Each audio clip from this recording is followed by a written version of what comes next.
Good evening, you wonderful people, and happy Easter to you. He is risen. He's risen indeed. He is risen indeed. We practiced that and everything. So I grew up in a house an Easter morning where my dad would come in, throw the curtains wide and say, "He is risen." And the answer was, "He is risen indeed." Yeah, we come from mixed backgrounds. Yeah, anyway, like me and Dan didn't come from houses which started the day like that, I'm afraid. No. But a very happy Easter to you wherever you're listening, dialing in from. And if you're watching this on catch up, then it's probably not Easter Day. But welcome anyway. Lovely to see you. So this is Crowd Church. We are an online church. And I'm joined, my name is Will. I'm joined this evening by Anna. Say hello, Anna. Hello, everyone. It's good to be here tonight. And we have got the wonderful Dan, who is speaking to us this evening, who we'll come on to in a minute. So Crowd Church, if you've not been part of it before, is we have a talk, posing questions. Please put questions, conversation in the chat. Any points that you want to make, even as Dan is speaking. We're going to have then Conversation Street afterwards, where we will chat further about the contents of what's been said.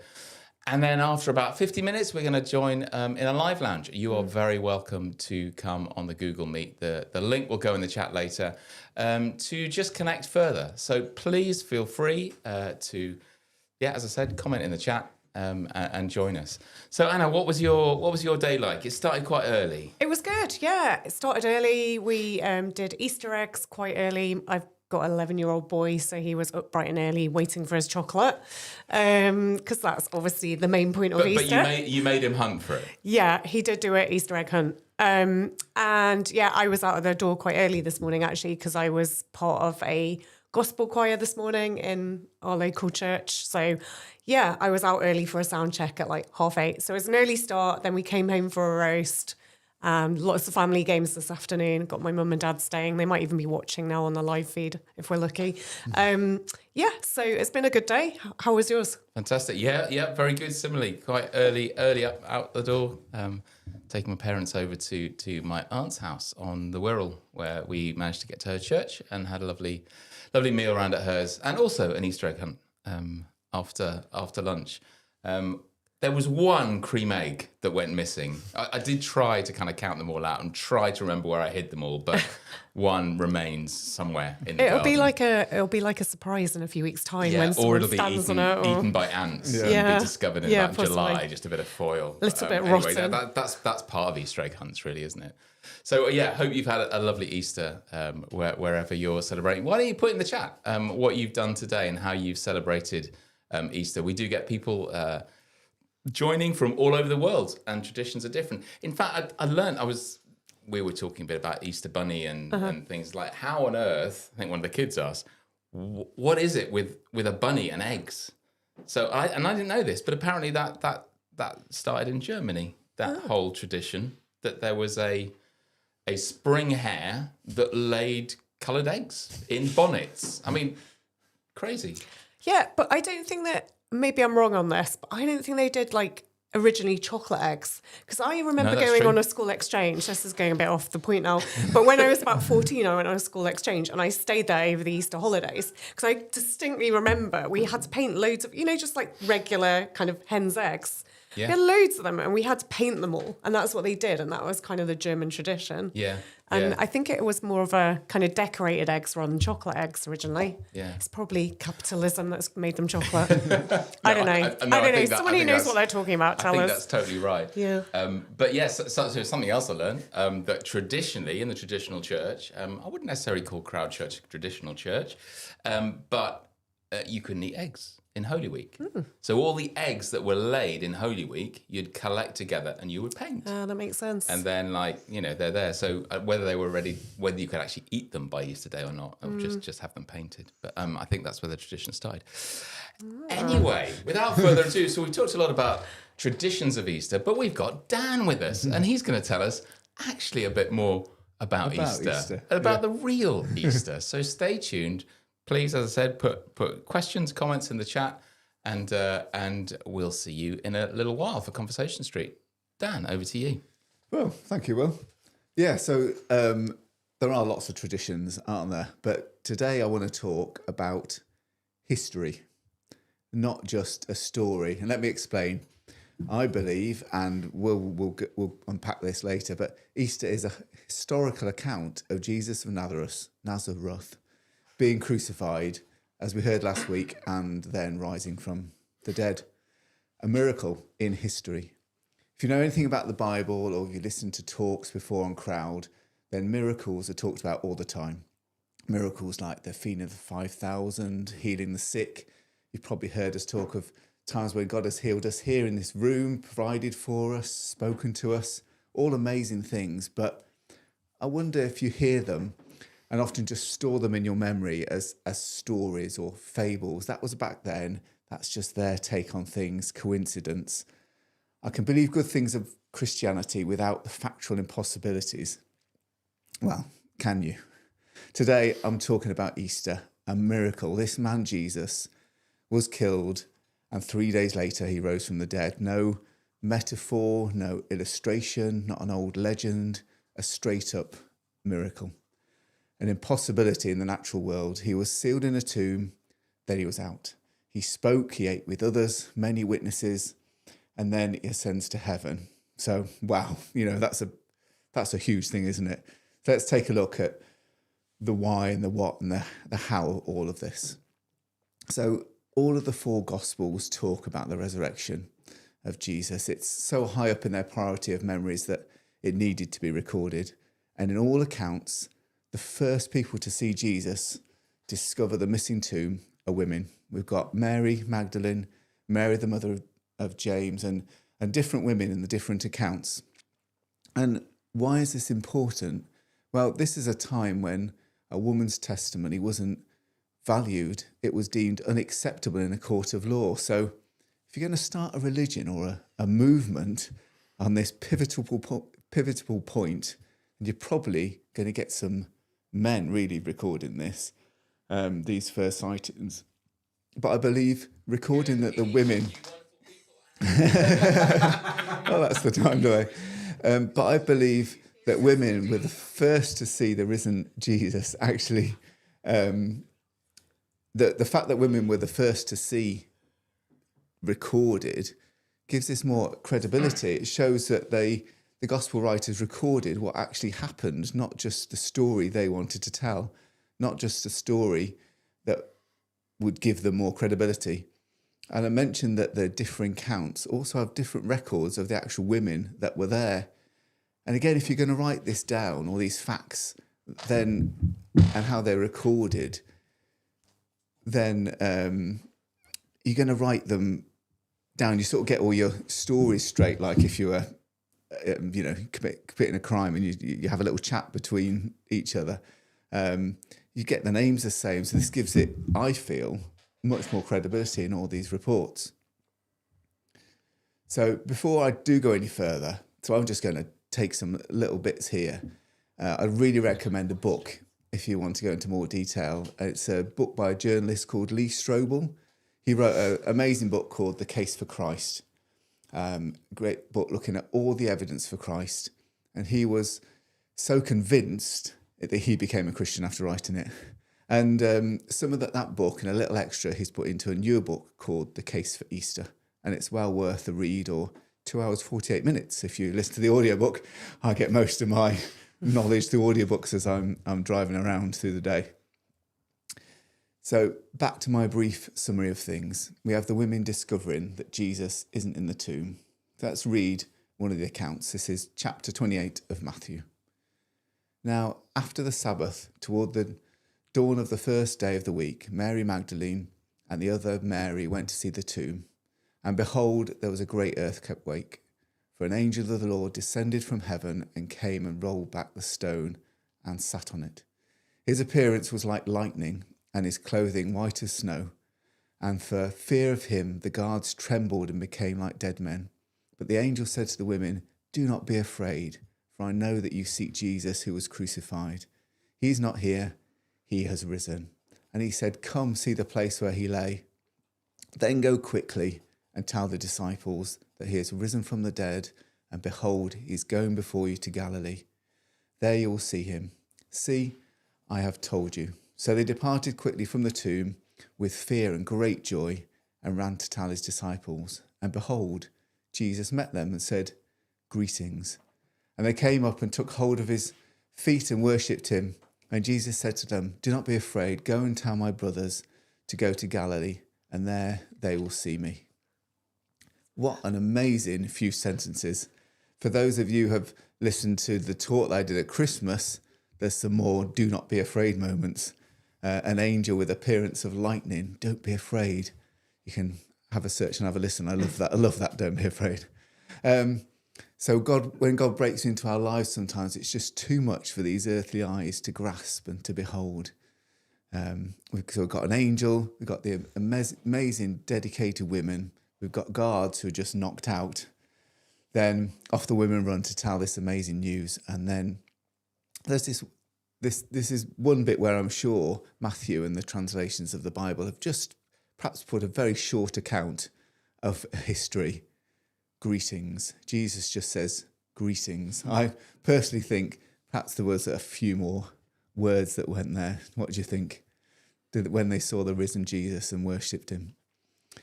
Then another encounter with the risen Jesus is recorded, this time in Luke's Gospel. Two of the disciples had visited the empty tomb. They were then walking to a town called Emmaus, discussing the events of the last few hours and days. They'd heard the news that the tomb was empty and were off for a walk. And the place they were walking to can maybe tell us something about what they were thinking. Back then, if you talk to someone about Emmaus, the first thing you think about was the last big battle, the Jewish people, the Maccabees.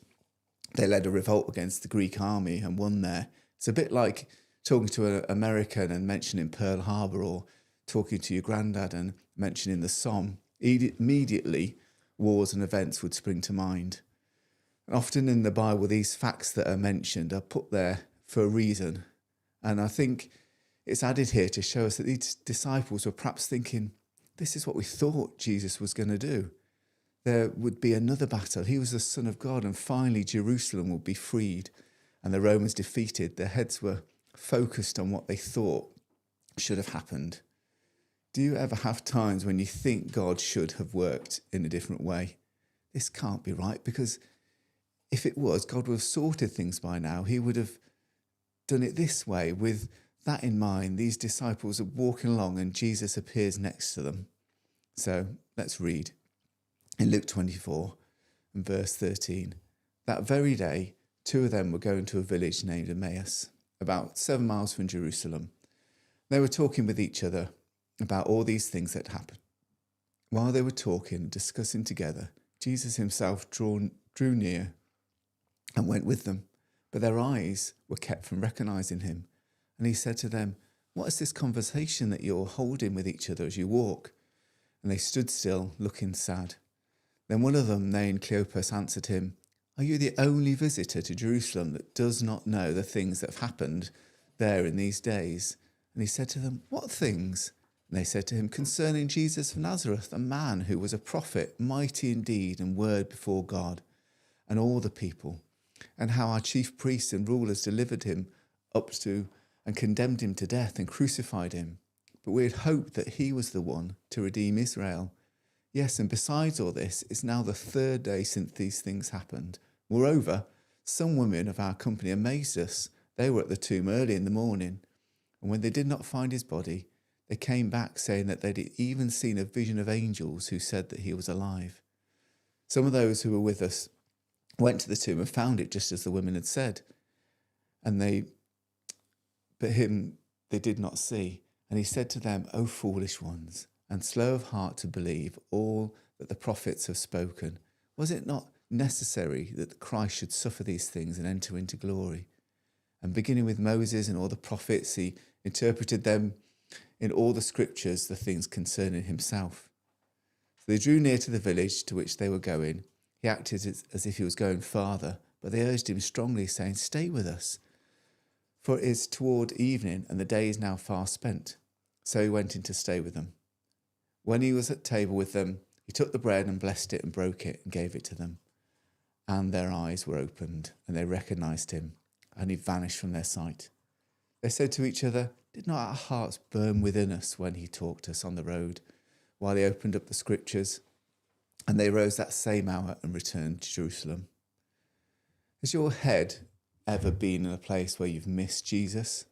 You've heard God's word in the past, you've seen his wonders in your own life, but somehow now you can't quite work out what's going on with his current situation. These guys that had been around with Jesus for 3 years every day and didn't recognise him.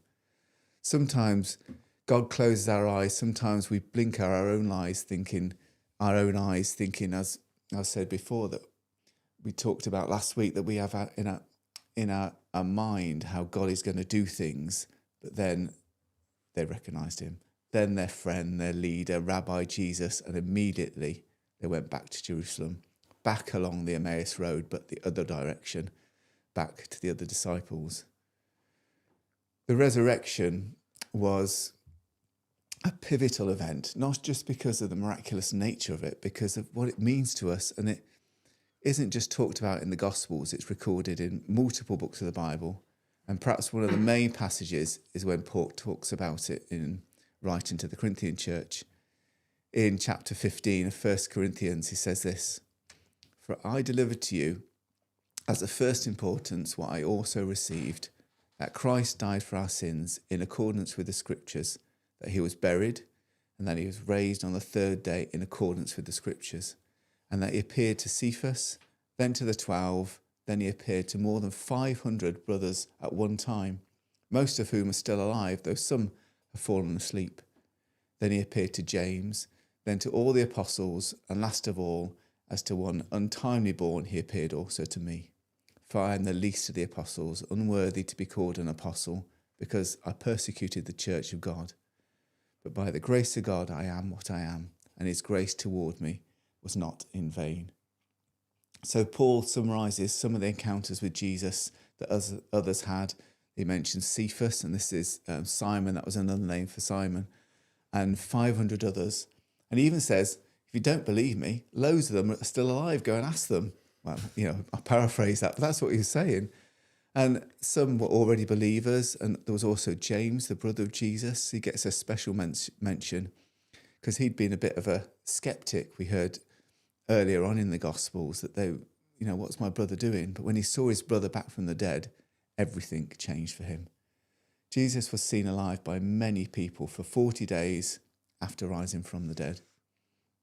And why does this miracle change things? Jesus, before the crucifixion, talked about being born again. He said, the only way to come to the kingdom of heaven is to be born again, to die to our old self and to be raised in Christ. Well, when Jesus died and rose again, he was a literal living testimony that we can be made new. Let me share a story. I was watching a documentary with my daughter a few weeks ago about insects. And this particular episode was about the dragonfly. Anyone know the life cycle of a dragonfly? I didn't know it. No idea. I had no idea. I'd seen plenty of dragonflies around, and they're amazing, aren't they? They're like real life quadcopters, I think. In the UK, I think they're probably one of the biggest insects we have. If you're watching from other parts of the world or Australia, you can probably hear the comments, "That's not a bug, can't even kill you," But in the UK, pretty impressive. Amazing colours, speeding around, and they can just hover. So back to the life cycle. These insects, they start their life out underwater, and they're small nymphs, and they're pretty unassuming black nymphs that swim around in the water, gradually growing, often shedding their outer layers and slowly getting bigger. For up to 2 years, they're just floating around underwater, hidden from the world above, hidden from the air.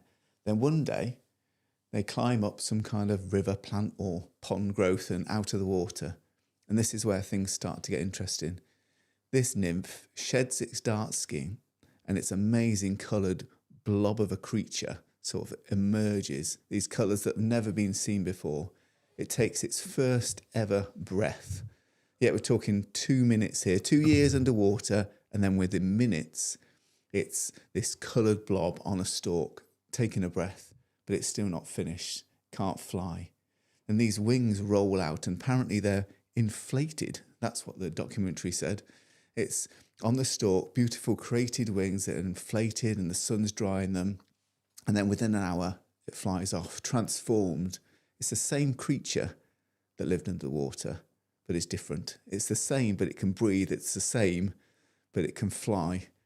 And why did I tell you this story? It's of the dragonfly. Well, I watched this documentary, and ever since I've been thinking about it, that nymph has the same DNA as the dragonfly. It's the same, but different.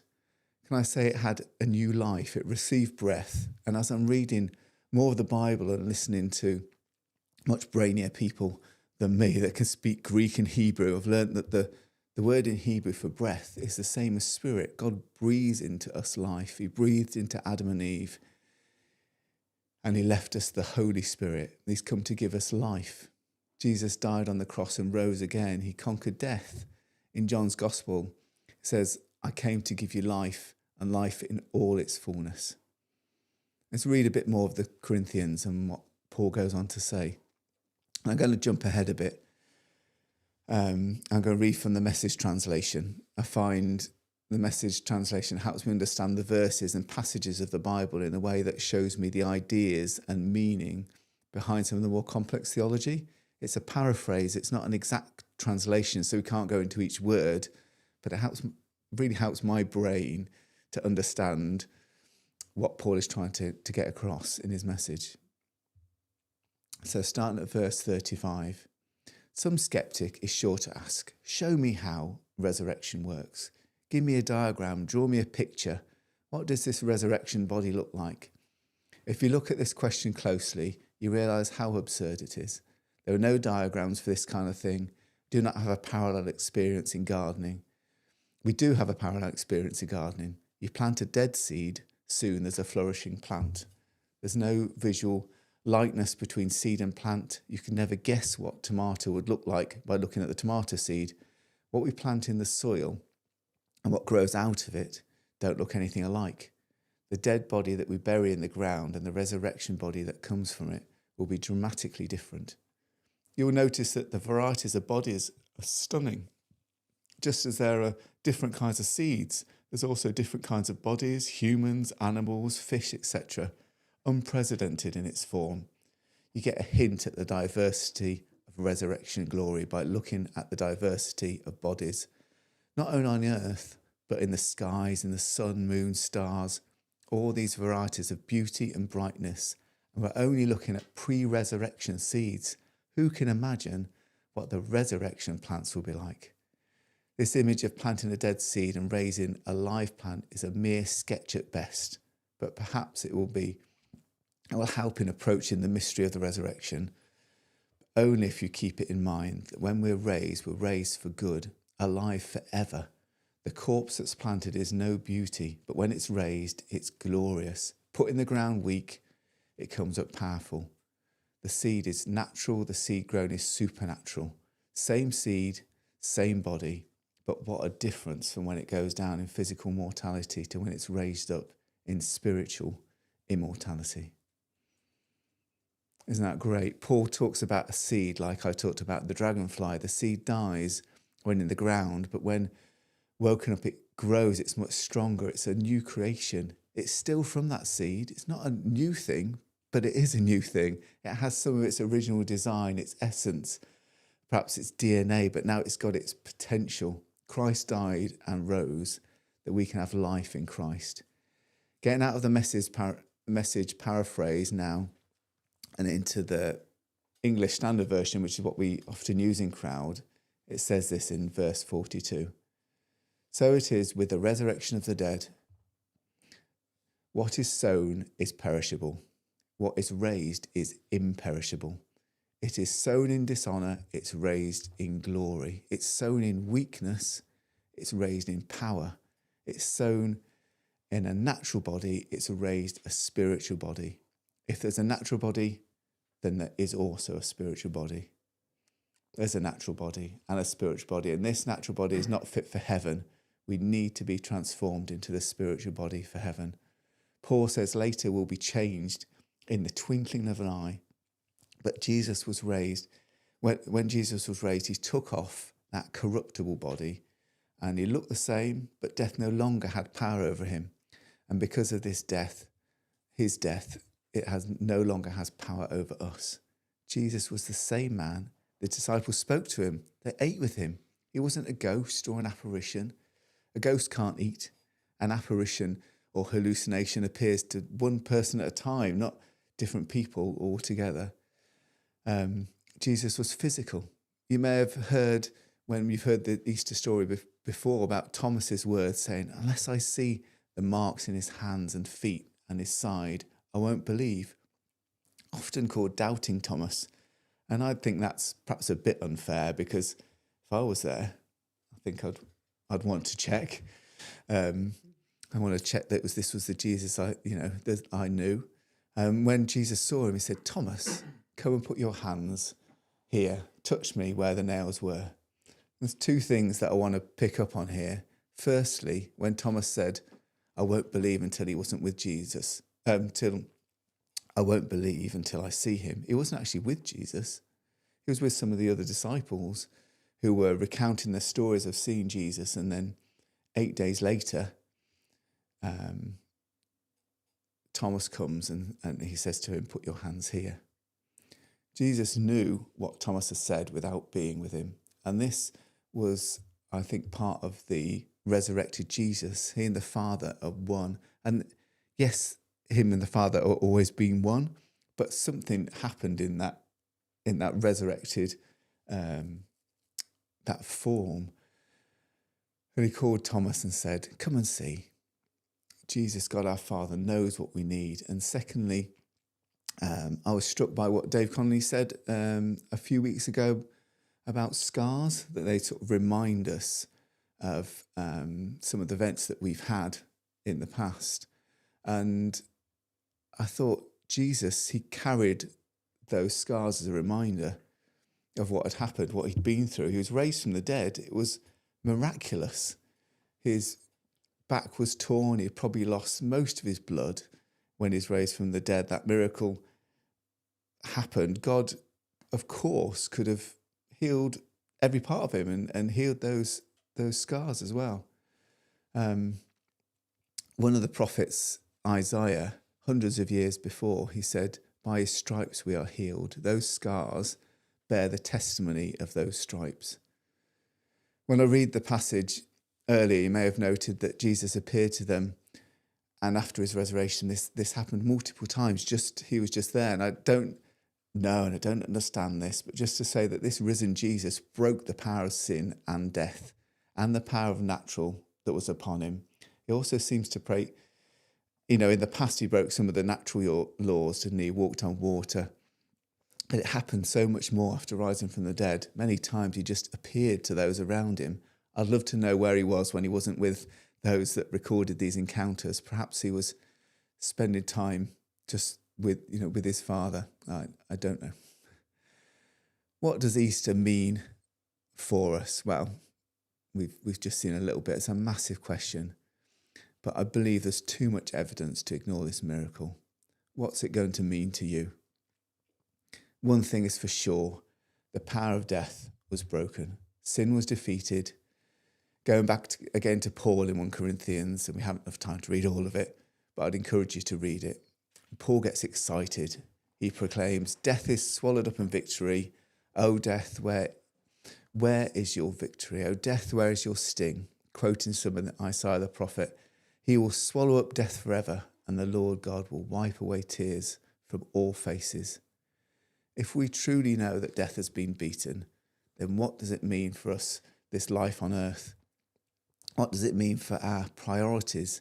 If this life is just a glimpse of life with God, if this life is a struggle but eternity is the goal, then where's our focus? Where is my focus? Is it more wealth, more earthly things, or is it more heavenly reward, more resurrected friends in heaven with us?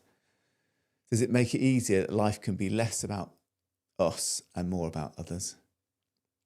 Oh God, thank you for your ultimate sacrifice. Thank you for a transformed life, for life after death. Thank you for Easter. Man, Oh man, I mean, how exciting. It is, isn't it? How It is exciting. Those just exciting. glimpses of just something other. Yeah, that really caught my imagination. Imagine being that little nymph and going, I'm going to be a dragonfly one day. And of course, they got no concept of it. And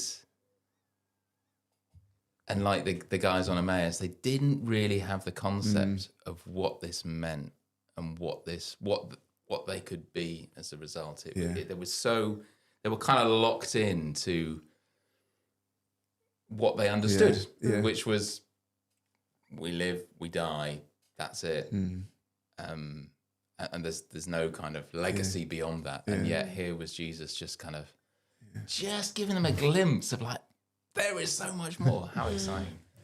How exciting. Yeah, there was so much in that talk, Dan. Thank you so much for that. I just love the question that you finished on, like, what does Easter mean to you? And I think that is something that, we can all ask, whether we're searching and looking into Christianity for the first time, whether we've been Christians for years and years, like some of us around this table have. I just feel like that's something we can all take away and mull over, and like certainly something I'll take away and continue to think about over the next few days. It's just too big a question, isn't it, to dismiss? It's a big question. It's too big a question. event. Yeah. If you believe it's true, and I have no evidence to say it's not true. There's more evidence that it happened. What are you going to do about it? What am I going to continue to do about it? And what does it mean for your life, and how does it potentially change your life? It's good questions to sit with, really. Absolutely. And I feel like another thing that really struck me from your talk, Dan, was that this issue of expectation, that clearly his followers were not expecting this end. The guys on Emmaus were not expecting this end. They probably had a whole load of other scenarios that might work out, but this they did not expect. Curiously, in the Easter story, the authorities did expect it, because they say in one of the accounts, it's while he was alive, he said he was going to rise from the dead after 3 days. So put a guard on the tomb and make sure that doesn't happen, because that lie will be awful for us. And yet his followers, who also have been told several times by Jesus that he would die and rise again, are just completely floored by it. Yeah. And when the women come back, they say, you're talking nonsense. I mean, literally, you're talking nonsense. I don't believe you. Yeah.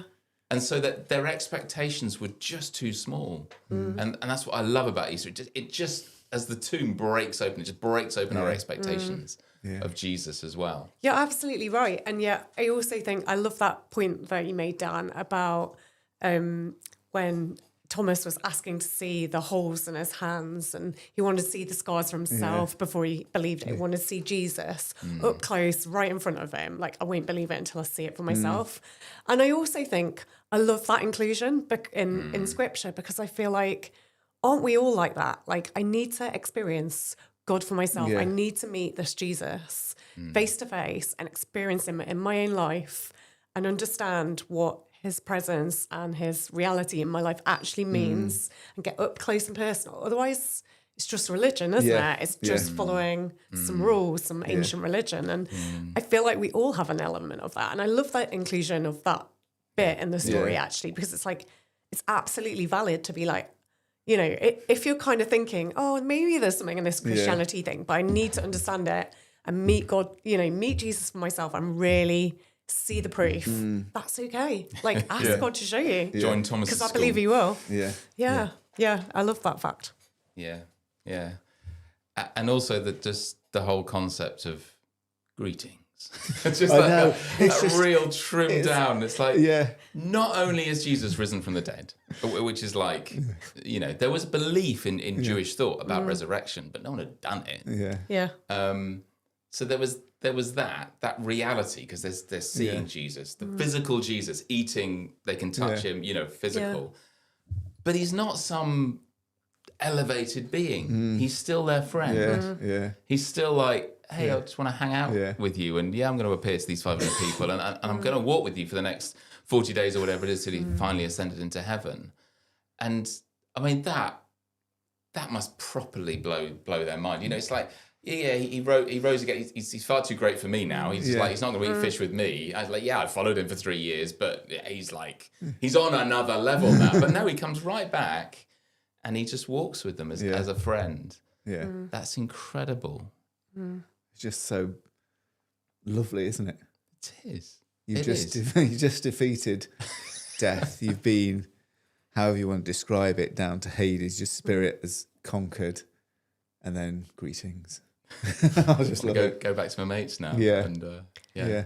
But I also quick, go and tell everyone. Yeah, and I also love, like, before all of that, like, the first people that he appears to are the women. And I love, you know, we're talking about a series at the moment, aren't we? We're about to go into it about, like, how Jesus is a complete revolutionary and how he was so countercultural in his day. And it's just another really good example of how Jesus took kind of what people expected and just turned it upside down. Like, the Jews wanted this, like, savior figure who was gonna, like, come victoriously, and they thought that's what they were getting on Palm Sunday. But then he was riding a donkey, and then a week later he's crucified. And, like, what happened to this, like, great political leader who was gonna lead our nation into freedom? And Jesus turns it on his head. And then again with the women, it's like, well, you know, women didn't have the same cultural standing as men in those days, and Jesus was like, no, I'm gonna put the women front and central of the story in a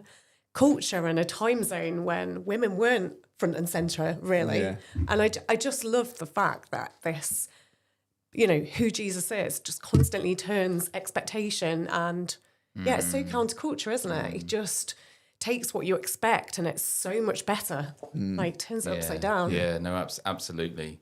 And I heard a lovely thing actually today, just thinking about the women coming to the tomb, because the reason they're coming to the tomb is there wasn't time between the death and then the Sabbath, where you do no work, to anoint Jesus' body for burial, anoint them with, like, fragrant oil and sort of preserving it. And it was an act of worship, and for them it was their final act of worship. It's like, I don't understand, Jesus, but it's been amazing knowing you. Thank you for all you've given, and this is my final act of gratitude, is just to anoint your dead body. And then, oh man, the body's not there. and that beginning, that dawning of, like, there's something else going on here that's completely new. Must have been incredible. Why the women? I mean, I'm totally with you. It's another kind of point of association, I suppose, in the story. But I wonder what would have been different if it had been the men. If it just kind of appeared straight away to, say, the 12 or whatever. I wonder what it was about the women's testimony. Maybe we'll never know. It's not really written down, but even in the early church, the fact that it was the women's testimony and they were the first. I wonder. It's something you've ever thought about, but. No, it's when sort of going into the talk, it was because I've heard it before. They said, well, you know, it wasn't a testimony that they would take as granted, and never sort of use that to realise, well, that actually makes it more realistic because of that. Yeah. And like I was trying to say, if you know, there's three of us and we've committed this crime, we get all these little details correct, don't we? And the fact it was just these women, and probably more of them than even written down there. Yeah. Just like you say, grieving, but also bold. The men were off. Off somewhere. The women stuck around at the cross and they stuck around. I kind of love that fact though. The men, where were they? Exactly. Jesus went to the women first. Where were all the men? Hiding somewhere. They were like, oh, what's happening? Yeah. Incredible. I think that I mean, you know, obviously resurrection is a difficult thing to get your head around, and so many people, they get to that point of like, well, and Jesus seems a great guy and seems a great teaching to follow, but resurrection, really?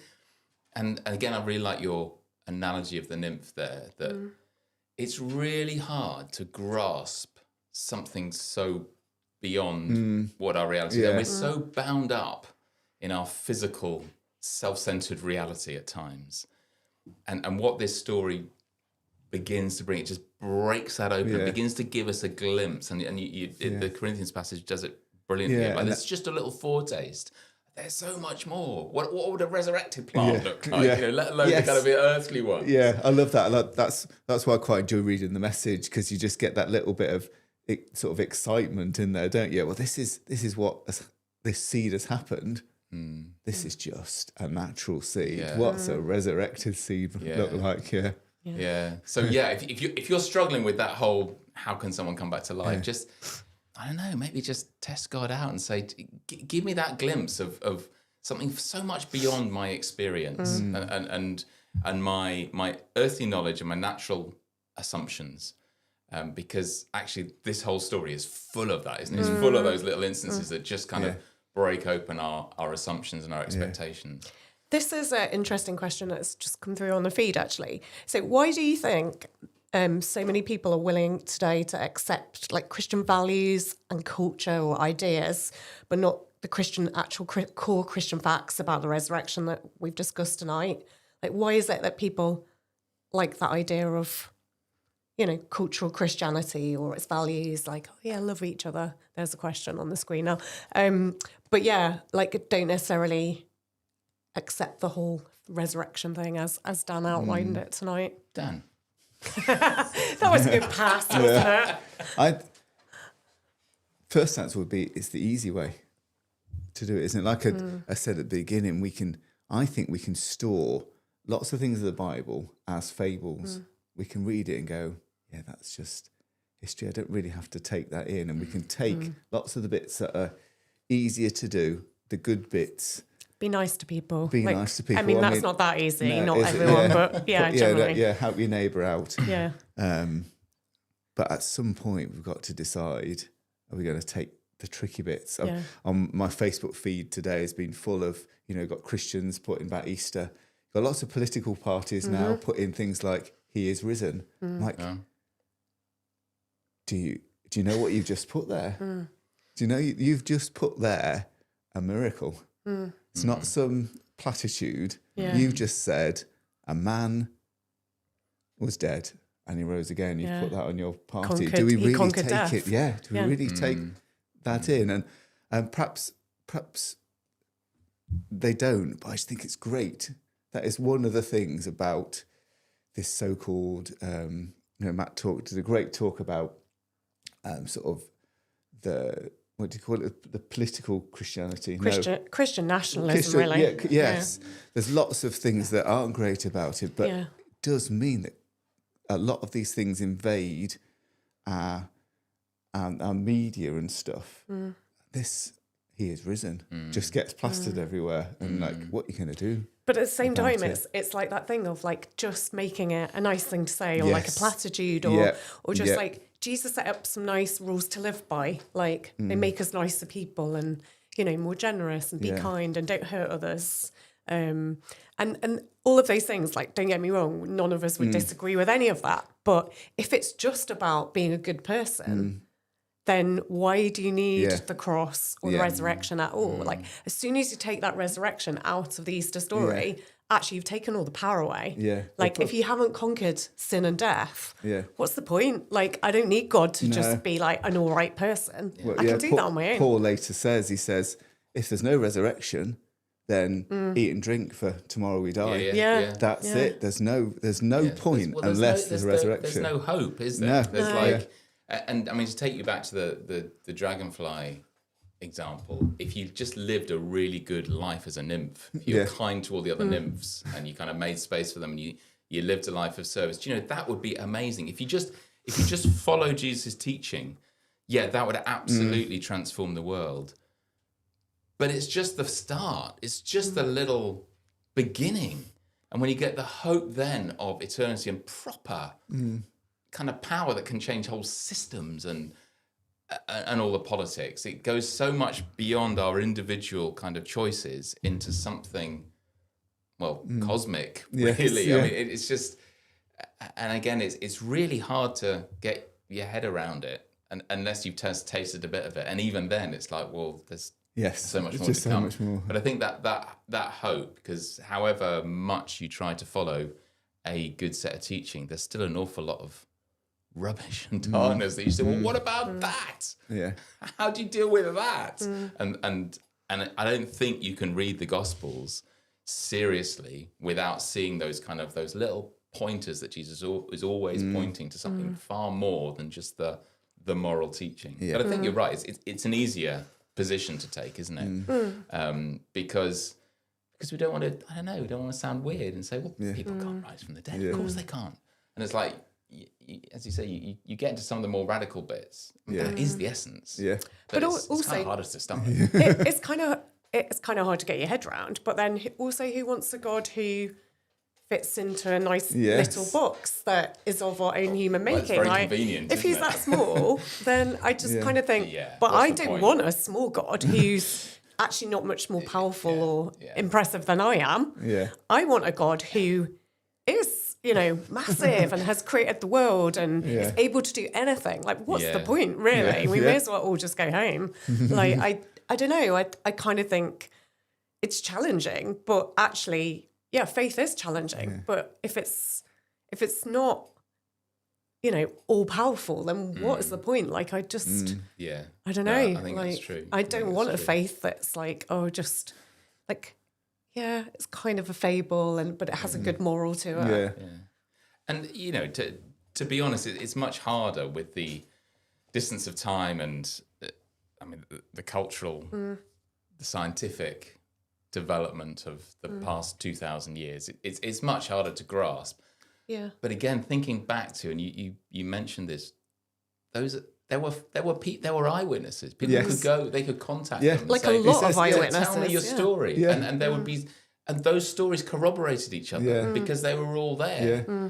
And I think probably early on after Jesus, early church, it wasn't such a big deal. It's like, well, of course Jesus rose from the dead, because there's all these people that saw it. It's hundreds, and it wasn't just like one or two people. It was like, and for us lots looking of back, instances. it's like, it's a story. But for them, it was like it was kind of almost taken for granted. Yeah. Like, of course. And it's almost too easy to kind of put it down to like, some made up story now. Yeah. But actually, if you look at the facts and all the historical accounts and how many people he appeared to, and how many instances and how it's all recorded by multiple historians and stuff, like it's not that easy to dismiss if you really look into the facts. I'd really recommend that book, both The Case for Christ and The Case for Easter, because it's brilliant. It looks at all those accounts and other teachings around that time and stuff. Yeah, it's well worth if you're wondering about all this. Yeah. And you kind of picked up on it as well in your talk, Dan, when you were saying, was it like Paul that was saying, oh, well, if you don't believe what I'm saying, just go down the road and ask so-and-so and so-and-so. And it's, it's kind of implicit there in the Bible that there was a lot of eyewitnesses and you couldn't just be making it up. No. Yeah.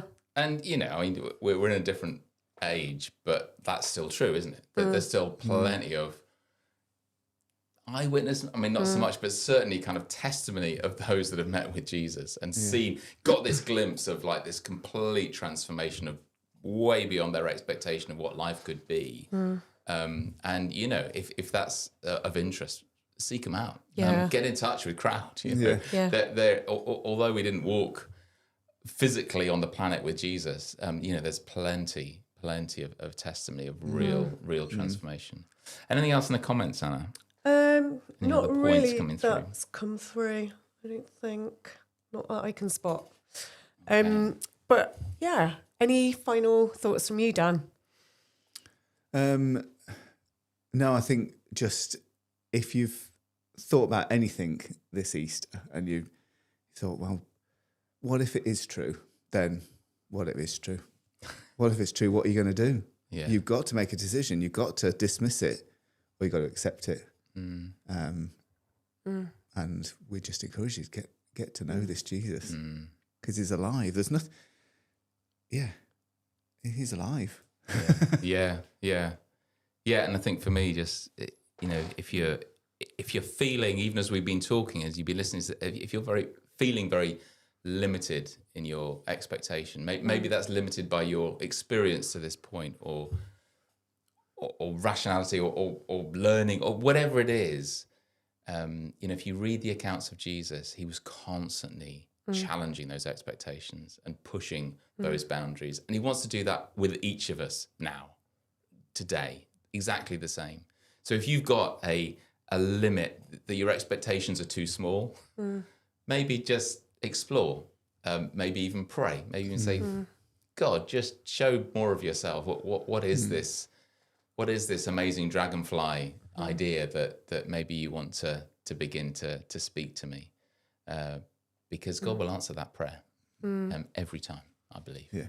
Yeah, it's a totally transformational story, isn't it? It's supernatural, and it will completely change your life if you can go away, have a look at the facts, and allow that to change your life as well.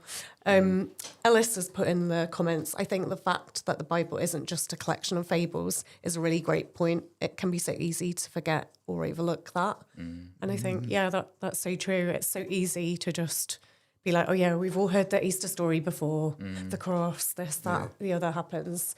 And we, even as Christians, like, you can get very familiar with the story, can't you? And forget that it's completely life-changing at its core, that there's this like world-changing power, supernatural kind of death to life, resurrection power at the center of it. And that's kind of what we're here for. Yeah. Amen. Thank you so much, Dan. That was just, fantastic. Explaining the Easter story again for us, as you say, it becomes very familiar, but that was wonderful.